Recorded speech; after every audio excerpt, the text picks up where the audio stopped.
llega. Una información que podemos nosotros explicar en este momento es, por ejemplo, si nosotros tenemos prendas de vestir que sean livianas o que sean algo pesaditas, que estén en contacto con la piel, que estén en contacto con la superficie corporal, nosotros no nos percatamos, o en este momento se percata que están utilizando prendas de vestir. No lo sienten así, como tampoco sienten el peso del cuerpo sobre el asiento, porque nosotros estamos descansando sobre el asiento y no percibimos nosotros en ese momento si no nos damos cuenta. Por lo tanto, hay mucha información que lo descartamos, que no tienen interés, ¿no? Pero una pequeña parte de la información que nosotros tenemos podemos darnos cuenta. Sobre todo en este momento yo tengo, por ejemplo, en mi campo visual, puedo ver un objeto cualquiera que me puede esporádicamente que puede llamar la atención. Por ejemplo, si vamos al mercado, por decir al mercado o supermercado, vamos a escuchar el sonido de las ofertas que hacen. Hay un sonido bastante amplio, pero no le damos importancia, lo descartamos esa información. Pero si vemos algún objeto que llame la atención y que estimule el sistema nervioso central y que estimule, entonces seguramente ahí vamos a prestar bastante atención. Por ejemplo, que venga una persona gritando, o de lo contrario, para comprenderles un ejemplo que podría ser un malviviente que tenga arma en mano, que esté por ejemplo, robando algún objeto a alguna persona, a algún transeúnte. Entonces, en un momento nosotros prestamos nuestra atención, nos va a excitar la mente y estamos captando esa información, ¿no? A través de la vista, a través del oído, lo que grita. Por lo tanto, estamos percibiendo algo que esté excitando al sistema nervioso central. Por lo tanto, inmediatamente daremos una respuesta o se almacenará esa información. Como ocurrió con ustedes, por ejemplo, cuando tuvieron algún evento, seguramente. A ver, vamos a dar un ejemplo con su compañera. Cuando usted en la escuela o en su hogar, cuando era niña, ¿ha recibido algún regalo o algo que le haya causado mucha satisfacción? Voy a pegar de indiscreto. ¿Qué fue? Bueno, fue un peluche que cae en mi cuarto para reciclar. ¿Qué tiempo ha transcurrido de eso? Le pregunto a los demás. Era niña ella, ¿no? Por entonces. ¿Qué edad tenía? 12 años. 12 años. Muy bien. Han transcurrido más o menos como unos 8 o 7 años. Y probablemente tenga otros eventos muy satisfactorios, o por el contrario, tampoco no. Por lo tanto, se almacenó, esa información se ha almacenado y una persona lo guarda. O sea, a esa forma de almacenamiento se llama memoria, ¿no? Por lo tanto, nosotros, más del 99% de la información hemos indicado que hay muchos fragmentos de información que nos llegan. Donde quiera que vayamos, si vamos a un estadio veremos lleno de gente, ¿no? Pero hay tanto ruido que no llama tanto, o sea que pasa desapercibida esa información. En cambio en ella, esa imagen quedó en su mente y queda por mucho tiempo más, porque fue algo que excitó o sea, su sistema nervioso y se ha almacenado como una información.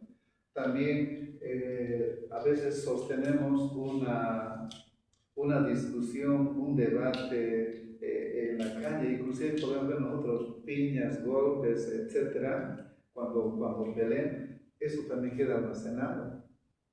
Por consiguiente, en ocasiones la respuesta es inmediata, pero en ocasiones esta información se almacena, se guarda en forma de memoria, que en el futuro se practicará, o en el futuro seguramente se va a procesar esa información, y a eso se conoce como la función integradora. Es decir, que toda información que es canalizada es encauzada, canalizada y tratada en este procesamiento, se almacena y nosotros seguramente en diferentes situaciones vamos a tener un proceso de reflexión, va a haber un procedimiento de liberación ante algunas circunstancias, ¿no? Bien, o sea, usted, por ejemplo, si tiene una situación en la que se ha discutido sobre algo muy delicado, entonces va a permitir toda esa información que ha acumulado en la vida, poder deliberar, poder reflexionar para que tome una conducta adecuada. Por ejemplo, si estaría en peligro mi casa por una hipoteca, etcétera, entonces nosotros pensamos gracias a toda la información que hemos acumulado, ¿no? Bien, entonces podemos nosotros integrar toda esa información y dar una respuesta, ya sea de manera inmediata o ya sea en el tiempo. Muy bien, esas características tiene entonces el procesamiento de información, que es una función integradora del sistema nervioso.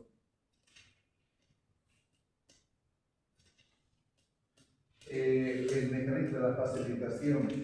Cada vez que un estímulo atraviesa una secuencia de sinapsis, estas cuando se repiten una y otra vez, uno lo va a permitir que sea más fácil. Por ejemplo, si usted lee un determinado apartado del libro, cuando lee la primera vez no va a comprender bien. Pero si lee una segunda vez, una tercera vez, una cuarta vez, porque esto va a tener una secuencia de sinapsis, o sea, entra por la vista la información, va a hacer sinapsis hasta que se va a almacenar esa información. Por lo tanto, cuando se repite esto, a esto se llama proceso de facilitación. O dicho de otro modo, si nosotros vemos un trabajador, por ejemplo, un carpintero o un albañil mejor, cuando clava un clavo en el techo o en cualquier lugar, en madera dura, ellos con mucha fuerza van a golpear, ¿no? Pero con certeza. En cambio, el que golpea por primera vez va a golpear con temor, con inseguridad. Pero aquella que ha tenido, ha tenido esta práctica de la sinapsis o esta secuencia de varias sinapsis, entonces, tanto repetir lo mismo, entonces se facilita el aprendizaje. Como en el conductor, cuando hay un conductor o un chofer que está conduciendo un motorizado, hace cambio de cajas, primera, segunda, tercera. Yo no entiendo bien esto, pero hace cambio de cajas y cuando está ebrio puede, sin darse cuenta, inclusive manejarlo, ¿no? Por lo tanto, se obedece a esta secuencia de la sinapsis. A eso se llama la facilitación. Y esa facilitación hace que uno piense que probablemente es una información nueva, pero sin embargo ya la información ya está almacenada. ¿Y dónde se almacena en la mayor parte?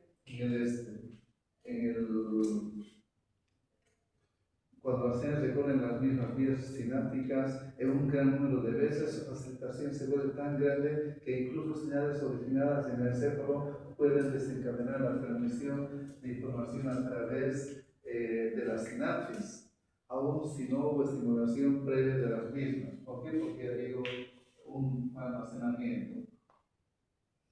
Bien, vamos a ver nosotros principales niveles de función del sistema nervioso.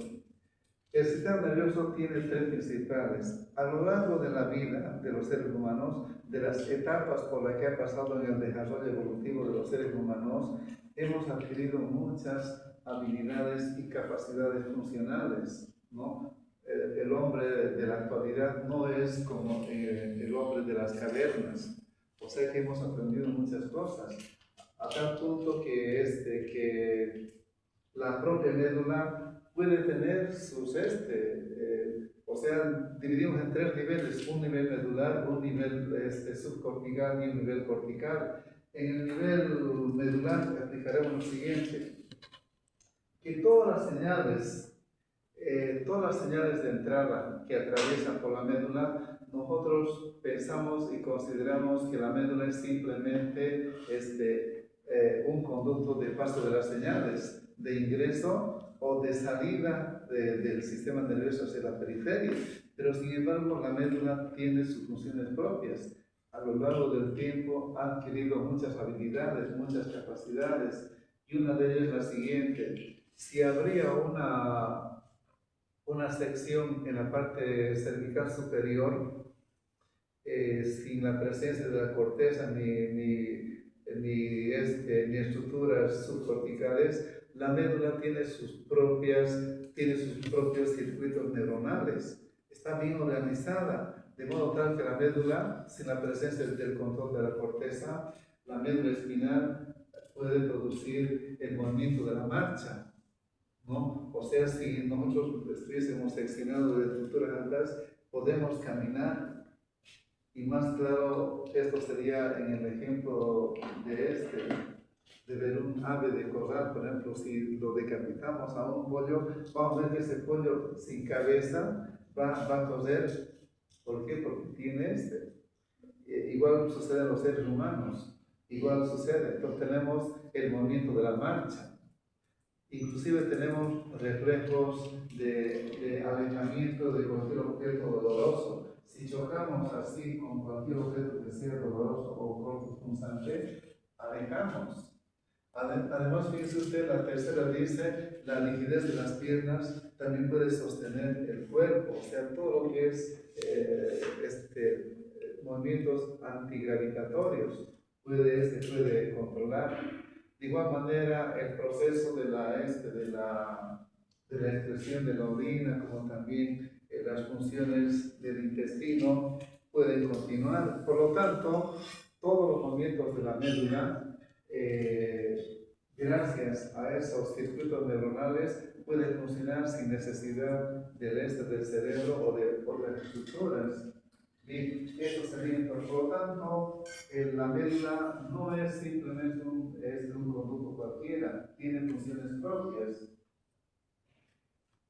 Bien, otra sería de que en este caso tenemos otro nivel, ya no es la médula, un nivel que se conoce como las estructuras subcorticales o nivel encefálico inferior. Este nivel encefálico inferior, en ellas tiene lugar varias funciones. Por ejemplo, la regulación de la presión arterial. ¿Dónde se regula la presión arterial? En el bulbo raquídeo. Ahí tenemos un centro llamado centro vasomotor. Entonces, controla la presión arterial, ¿no? También se controla la respiración. La respiración tiene una frecuencia de 12 a 16 a 18 respiraciones por minuto. También se controla el equilibrio. El equilibrio es por la función combinada de dos estructuras, del cerebelo y de la formación reticular, ¿no? Del tronco cerebral, ¿no? Por lo tanto, estamos viendo nosotros de que estas estructuras también cumplen sus funciones aún estando destruida la corteza cerebral. Si la corteza cerebral estuviera destruida y no cumpliera funciones, estas estructuras cumplen funciones del control de la presión arterial, del control de la respiración, del control del equilibrio y también de la alimentación. En la alimentación nosotros tenemos salivación, la aumentación de los labios, también la ira, el placer, el dolor. Las reacciones ante el placer y el dolor pueden darse en esta estructura. Bien, entonces estamos viendo que también, aún con una corteza cerebral o motora destruida, se pueden cumplir funciones en estos niveles. Por lo tanto, ¿qué quedaría como función de la corteza? Bien, la corteza, o sea, la función cortical en el nivel encefálico, pareciera que no tiene tanta información, porque ya sabemos que hay muchas funciones que tiene la médula espinal, que tiene las estructuras subcorticales, pero el gran almacén de toda la información que tenemos, o el banco de recuerdos, está en la corteza, ¿no? Y la corteza no puede funcionar así de forma solitaria. tiene que trabajar interactuando, asociándose con las funciones. Hemos visto, por ejemplo, que la médula espinal puede permitir el movimiento de la marcha, pero para que tengamos movimientos más precisos es importante las órdenes de estructuras superiores. Entonces, si bien es cierto que nosotros caminamos, pero si por ahí tengo para caminar gradas, una grada que mida 30 centímetros y la otra grada, la siguiente grada que mida de altura 20 centímetros, entonces tengo que calcular para tener movimientos más precisos. Entonces, el cerebro o la corteza dan órdenes para que tanto la médula, en este caso la médula, pueda ejecutar los movimientos de manera más precisa. Si la corteza los movimientos fuesen imprecisos, ¿no? Uno puede correr, calcula mal y se puede caer. Por lo tanto, el cerebro nos está controlando, permitiendo que tengamos movimientos más precisos. Además de ello, debemos recordar que cuando una persona, aparte de la información que tenemos, acá dice la corteza cerebral es importante para los procesos del pensamiento, para coordinar el funcionamiento de los centros encefálicos inferiores. Tiene que coordinar con los centros inferiores. Además de eso, decía de que toda gran parte de la información que se tiene en la función, por ejemplo, de estructuras subcorticales, nos permiten que estemos en estado de vigilia. ¿Quién determina el estado de vigilia? Una vez que despertamos, nosotros estamos en vigilia. Ese estado de vigilia está determinada por estructuras subcorticales. Por lo tanto, la corteza, en este caso, el nivel encefálico cortical, no podría, sin la vigilia no podría funcionar bien, por lo tanto también depende de estructuras subcorticales. Bien, entonces esos son los tres niveles de las funciones del sistema nervioso: el nivel medular, el nivel subcortical y el cortical. Y se dice que el sistema nervioso tiene una analogía con lo que es un ordenador o una computadora. La computadora tiene señales de entrada, tiene centros de procesamiento, de almacenamiento, ¿no? Y también tiene de salida. De salida sería pues la pantalla, ¿no? Que nos muestra. Finalmente vemos la imagen, ¿no? En una computadora, ¿no? La pantalla. Eso sería ¿no? La salida. Bien, entonces tiene algo en común con lo que es un ordenador o una computadora. Bien, entramos al sistema.